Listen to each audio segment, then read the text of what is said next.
تو انہوں نے جو لوگوں کو دین دیا، لوگوں کو دین کی قدریں، تو یہ ان کو ملا کہاں سے؟ تو پھر بات وہی آتی ہے کہ آغوش مادر کی تربیت اثر دکھاتی ہے۔ اگر انہوں نے 70 ہزار لوگوں کو دین کے لیے بلایا اور لوگ کھچے چلے آئے، اور پھر 4 ہزار لوگ ایک مجلس میں وہ واصل باللہ ہوتے چلے گئے، تو ہم اگر دیکھتے ہیں جب وہ گھر سے حصول علم کے لیے نکلتے ہیں تو ماں ان کی آستین میں 40 درہم سی دیتی ہے، اور ساتھ یہ تاکید کرتی ہے کہ بیٹا تو نے جھوٹ نہیں بولنا ہے۔ اللہ اکبر۔ پھر راستے میں جب قافلہ لوٹا جاتا ہے تو ایک بچے کو بچہ سمجھ کے کس کے پاس کیا رکھا ہوگا کوئی تلاشی بھی نہیں لیتا۔ گزرتے سرے راہ ہی ڈاکو پوچھ لیتا ہے آپ کے پاس بھی کچھ ہے؟ تو کہتے ہیں ہاں میرے پاس بھی 40 درہم ہے۔ تو وہ حیرت زدہ ہو کے رک جاتا ہے کہ بھلا چوروں اور ڈاکوؤں کو بھی پیسے بتائے جاتے ہیں؟ تو وہ تلاشی لیتا تو آستین میں سیے ہوئے 40 درہم دستیاب ہوتے ہیں، تو اپنے آقا کے پاس لے جاتا ہے کہ یہ بچہ ہے، ہم صرف نظر کر کے گزر رہے تھے، بس چلتے چلتے پوچھ لیا کہ تمہارے پاس بھی کچھ ہے؟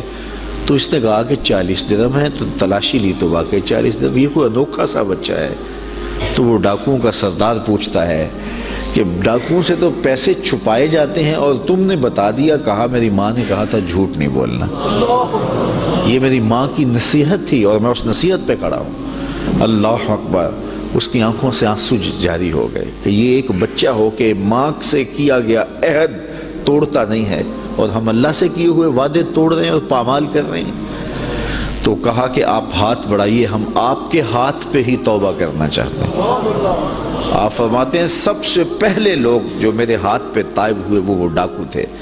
اب مجھے بتائیے، یہ حصول علم کا بھی راستہ ہے، ابھی عالم بننے جا رہے ہیں، اس کے بعد تصوف کی کٹھن وادیوں میں قدم رکھیں گے، چلا کشی کریں گے، مجاہدے کریں گے، اور اس کے بعد وہ مقامات رفیع نصیب ہوں گی، لیکن ابھی بچپن میں جا رہے ہیں تو یہ عالم ہے، اور جب علم حاصل کر کے واپس آ رہے ہوں گے تو پھر عالم کیا ہوگا۔ اور آپ جانتے ہیں کہ آپ کے والد گرامی اللہ اکبر حضرت عبداللہ سومعی، وہ ایک بہت بڑا نام ہے، نہر کنارے وضو کر رہے تھے، اور وضو کرتے کرتے پانی میں بہتا ہوا ایک سیب آیا، اس کو اٹھا کر کے بھوک کی شدت تھی، کھا لیا، کھا چکے تو یاد آیا یہ تو میرا تھا ہی نہیں، یہ تو مال لقطہ تھا، تو میں نے اس کو کھا لیا۔ کیوں کھایا؟ مجھے کس نے حق دیا تھا کہ وہ مال لقطہ لے لوں اور اس کو اپنے پیٹ کا لقمہ بناؤں؟ خیر، جس سمت سے پانی آ رہا تھا اسی سمت پہ چل پڑے۔ بہت دور جا کے دیکھا کہ ایک باغ ہے سیبوں کا جس کی شاخیں لٹک رہی ہیں پانی میں، سمجھ گئے کہ یہاں سے ٹوٹا ہوگا، گرا ہوگا، تو باغ کے مالک کے پاس گئے، آپ سے ملنا ہے پوچھ۔ اس نے بڑا اعزاز دیا، کہا جی بتائیے۔ اس نے کہا کہ بتائیے کس کام آئے ہو؟ اس نے کہا کوئی آیا ہے، اس کو کچھ چاہیے ہوگا۔ تو کہا حضرت آپ کے باغ کا ایک سیب میں نے کھایا ہے، اور وہ ایسے وضو کر رہا تھا تو بس غلطی سے میں نے کھا لیا ہے، تو اب اس کا کیا ہرجانہ ہے میرے ذمہ؟ اس نے غور سے دیکھا کہ یہ کوئی معمولی بات ہے جو کر رہے ہیں۔ اس نے کہا، اس کے تیور بدل کے، پہلے تو مہمان نوازیاں تھی، کہا نہیں ایسے نہیں معافی ملے گی۔ کہا کیسے معافی ملے گی؟ کہا 12 سال میرے باغ کی گوڈی کرنی پڑے گی۔ ایک سیب کے بدلے 12 سال؟ لیکن وہ بھی کوئی صاحب نظر تھے، اور وہ بھی اس دوران ان کی تربیت کرنا چاہتے تھے اور انہیں دیکھنا چاہتے تھے، تو کہا کہ 12 سال تمہیں میرے باغ کی گوڈی کرنی پڑے گی۔ تو تیار ہو گئے کہ ٹھیک ہے، وہ میرا گناہ تو دھل جائے گا، تم معاف تو کر دو گے۔ آج غوث پاک کی 11ویں پکانے والے دیکھیں وہ کس مال سے پکا رہے ہیں۔ یہ میں غوث اعظم کے والد کی کہانی سنا رہا ہوں۔ اللہ اکبر۔ 12 سال گوڈی کر رہے ہیں، 12 سال۔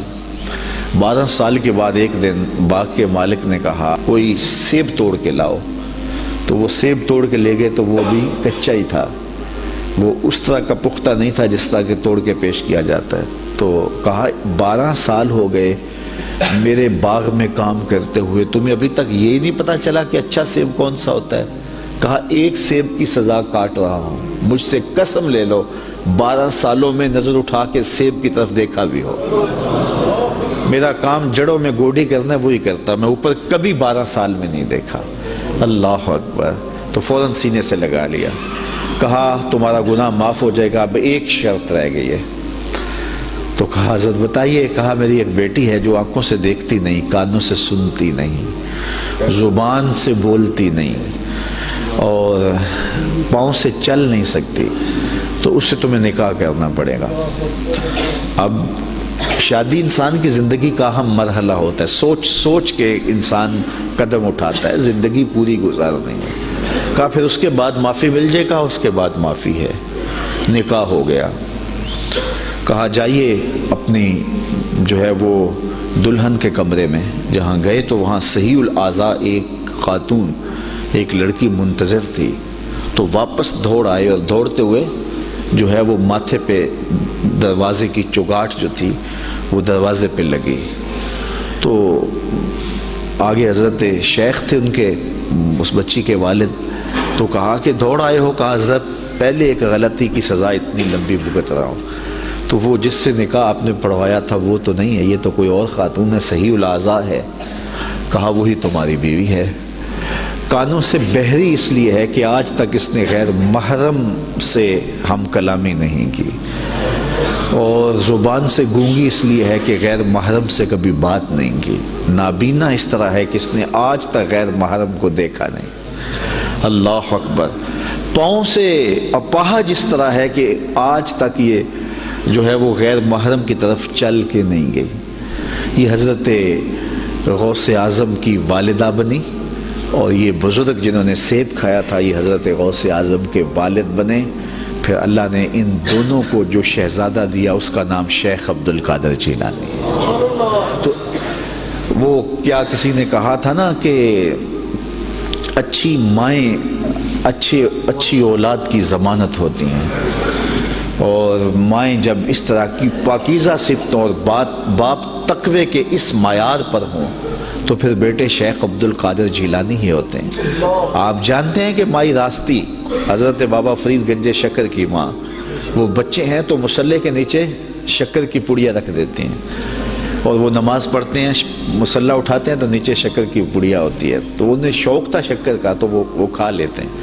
اللہ اکبر. تاکہ بچہ عادت اس کی پک جائے، پختہ ہو جائے نماز کی. امام غزالی نے احیاء العلوم میں لکھا ہے ہر عمل پہلے ریاکاری ہوتا ہے، پھر عادت بنتا ہے، پھر عبادت بنتا ہے.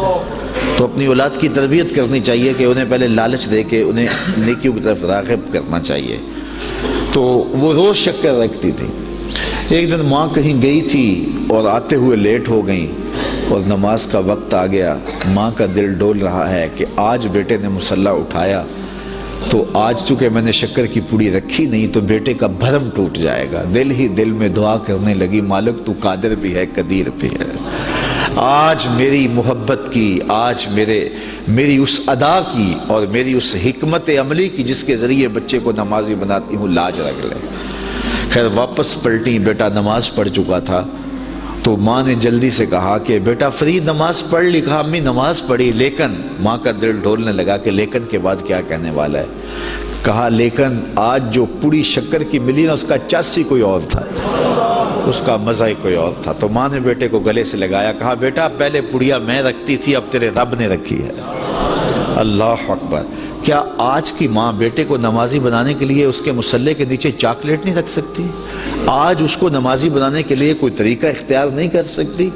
آج اگر ماں اپنی اولاد کی تربیت کے لیے کوئی اس دور کی مطابقت میں اچھا فیصلہ کرے اور اس کو دین کی طرف راغب کرے تو آج کا بیٹا بھی بایزید بستامی کا جانشین بن سکتا ہے. آج کا بیٹا بھی غوث اعظم شیخ عبد القادر جیلانی کا جانشین بن سکتا ہے، بابا فرید گنج شکر کا جانشین بن سکتا ہے.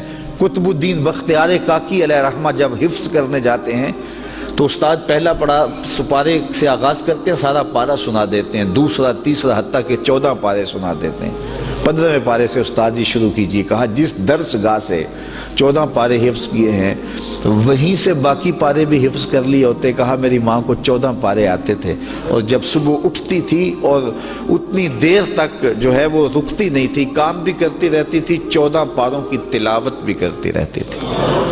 اور یہ بات میں نے ماں کی آغوش سے یہ پارے سیکھ لیے ہیں. جب ماں ایسی ہو تو بیٹے قطب الدین بختیار کاکی بنتے ہیں. اقبال کہتا ہے تو نہ شناسی کہ تو نہ دانی کہ سوزے کراتے تو دیگر گوں کر تقدیر عمر را. اے میری بہن تو نہیں جانتی اگر تو بہن ہو کے قرآن پڑھے تو عمر کی تقدیر بدلتی ہے، اور اگر تو ماں ہو کے قرآن پڑھے تو بیٹا نیزے کی نوک پہ قرآن سناتا ہے. تو ماؤں کو خاص طور پہ اپنی اولاد کی تربیت کے اندر کوشاں ہو جانا چاہیے. یہی حضرت غوث اعظم رضی اللہ تعالیٰ عنہ کی تعلیمات ہمیں بتاتی ہیں. وآخر دعوانا